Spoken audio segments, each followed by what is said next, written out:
बिस्मिल्लाहिर्रहमानिर्रहीम। अस्सलामु अलैकुम वरहमतुल्लाहि वबरकातुहू। जज़ल्लाहु अन्ना सय्यदना मुहम्मदन मा हुवा अहलुहू। मेरे नाज़रीन, उम्मीद है आप खैरियत से होंगे। अल्लाह ताला शानुहु आपको खुश व खुर्रम रखे।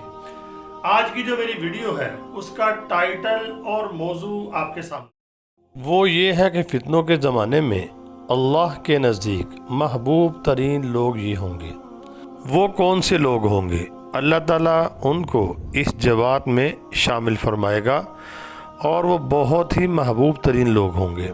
आज मैं आपके सामने एक हदीस पाक पेश करूँगा, इंशाअल्लाह उसे बात वाज़ेह हो जाएगी। तो वीडियो लेट आने के लिए मादरत है। रमज़ान मुबारक का महीना चल रहा है, आपको पता है। अफ्तारी, उसके बाद तरावी का अहतमाम करना, तरावी सुनाना, मशगूलियत काफ़ी होती है, तो वक़्त का भी आगा पीछा हो जाता है, जिसके लिए मादरत है।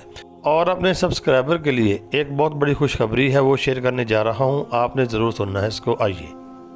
क़ाल नबी सल्लल्लाहु अलैहि वसल्लम खैरुन नास मन यनफ़उन नास। अल्लाह के रसूल सल्लल्लाहु अलैहि वसल्लम का इरशाद है कि लोगों में बेहतर वो है जो लोगों को नफ़ा पहुँचाए, किसी सूरत में, किसी शक्ल में भी। तो मैंने भी अल्हम्दुलिल्लाह एक सही कोशिश की है कि मैं अपने चैनल के ऊपर इंशाअल्लाह अज़ीज़ फ्री प्रमोशन किया करूँगा। किसी दोस्त ने अगर प्रमोशन करवानी हो अपने चैनल की या अपने किसी काम की, तो इंशाअल्लाह अज़ीज़ मैं कोई पैसा नहीं लूँगा। हालांकि यूट्यूब के ऊपर व्यूज़ के हिसाब से और सब्सक्राइबर के हिसाब से लोग अपने पैसे चार्ज करते हैं। जैसा कि 1 लाख सब्सक्राइबर जिसके हों, वो एक दफ़ा प्रमोशन के 5-10 हज़ार रुपये लेते हैं। किसी के 1 मिलियन हो तो वो एक प्रमोशन के तकरीबन ले लेते हैं 25,000 रुपया। लेकिन मेरे सब्सक्राइबर अल्हम्दुलिल्लाह ठीक हैं, बहुत ज़्यादा भी नहीं है। अल्हम्दुलिल्लाह 27,000 के करीब मेरे सब्सक्राइबर हैं। लेकिन मैंने फ़ैसला ये किया है कि मैंने किसी से कोई पैसा नहीं लेना। अल्लाह के रसूल सल्लल्लाहु अलैहि वसल्लम की हदीस के मुताबिक मैंने लोगों को नफ़ा पहुँचाना है। और दोस्तों ने अगर प्रमोशन करवानी हो किसी चीज़ की या किसी बहन ने किसी काम की, तो इंशाअल्लाह अज़ीज़ मैं प्रमोशन कर दिया करूँगा। व्हाट्सएप नंबर भी आपको दूंगा मैं अपनी डिस्क्रिप्शन में, आप मुझसे रब्ता कर सकते हैं। तो इंशाअल्लाह अज़ीज़ मैं फ्री करूँगा। इंशाअल्लाह मैं लोगों के काम आऊँगा। हदीस पाक में आता नहीं है, जो अपने मुसलमान भाई की मदद करता है तो अल्लाह उसकी मदद करता है इंशाअल्लाह अज़ीज़। तो आइए फिर अपनी वीडियो की तरफ चलते हैं। अन अब्दुल्लाह इब्न अम्र रज़ियल्लाहु तआला अन्हुमा क़ाल क़ाल रसूलुल्लाह सल्लल्लाहु अलैहि वसल्लम।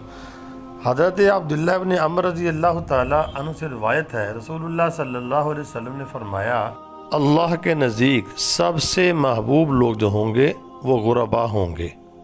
तो आप सल्लल्लाहु अलैहि वसल्लम से पूछा गया कि गुरबा कौन है, कौन होंगे गुरबा? तो आप सल्लल्लाहु अलैहि वसल्लम ने फरमाया कि अपने दीन को बचाने के लिए फितनों से दूर भाग जाने वाले, यानी कि फितनों का ज़माना होगा, वो अपने दीन को, ईमान को बचाने के लिए दूर भाग जाएंगे। मतलब इसका ये है कि जो लग्जरी ज़िंदगी है उसको कम कर देंगे और यानी कि सादगी वाली ज़िंदगी पर आ जाएंगे। तो फरमाया अल्लाह ताला फिर इनको ईसा इब्ने मरियम अलैहिस्सलाम के लश्कर में, उनकी जमात में शामिल फरमाएगा। तो इस वक्त अगर आप देखेंगे फितनों का दौरा है, फितनों का ज़माना है, जिसके बारे में अहादीस में बताया गया है, उसी ज़माने में हम गुज़र रहे हैं। फितने चारों तरफ से हमले कर रहे हैं। तो फरमाया फितनों से वही बचेगा जो फितनों से दूर भाग जाएगा। तो रही बात फितनों का असर कहाँ पर ज़्यादा होगा? फितनों का असर ज़्यादा होगा शहरी इलाकों में, सिटीज़ जो होती ना वहाँ पे होगा। तो दूर भागने से मुराद ये है कि जहाँ पर फितने नज़र आएंगे तो उनसे एक किनारा कशी इख्तियार कर लेगा। तो अल्लाह ताला फिर उसको ये इनाम देगा, अल्लाह ताला उसको हज़रत इमाम महदी अलैहि रिज़वान और जनाब ईसा अलैहिस्सलाम के लश्कर में शामिल फरमाएगा। तो अल्लाह से दुआ करें अल्लाह रब्बुल आलमीन हमें फितनों से महफूज फरमाए, अल्लाह हमारे ईमान की सलामती रखे, अल्लाह ही हमारी मदद फरमाए। अल्लाह की मदद के बगैर हम फितनों से नहीं बच सकते। तो अल्लाह की तरफ मुतवज्जे हों। अल्लाह रब्बुल आलमीन हम सब का हामी व नासिर हो। दुआओं में ज़रूर याद रखना रमज़ान की खुसूसन। अस्सलाम वालेकुम।